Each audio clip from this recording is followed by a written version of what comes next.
আসসালামু আলাইকুম। হাই দর্শক, বাংলাদেশের ফুটবলের সেরা সাফল্য কি আপনারা জানেন?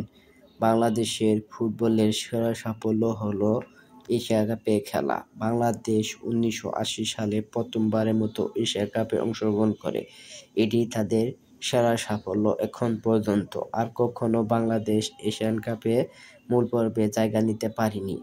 বাংলাদেশের সেবার গ্রুপ পর্ব থেকে বিদায় নিলেও বাংলাদেশ অনেক ভালোভাবে খেলেছিলেন। বাংলাদেশের গ্রুপে ছিলেন সেবার উত্তর কোরিয়া, সিরিয়া, চীন ও ইরান। বাংলাদেশ গ্রুপ পর্ব থেকে বিদায় নেয়। বাংলাদেশ প্রথম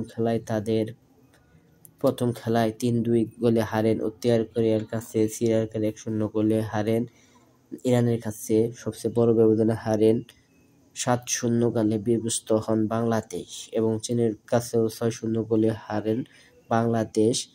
ফলে বাংলাদেশের একমাত্র এশিয়ান কাপে অংশগ্রহণ করা সে খেলায় গ্রুপ পর্ব থেকে বিদায় নিতে হয়, যার ফলে বাংলাদেশের গ্রুপ পর্ব সাফল্যই এশিয়ার সেরা সাফল্য।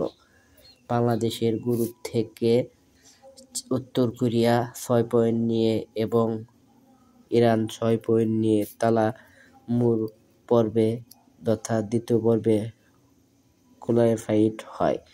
এটি বাংলাদেশের সেরা সাফল্য।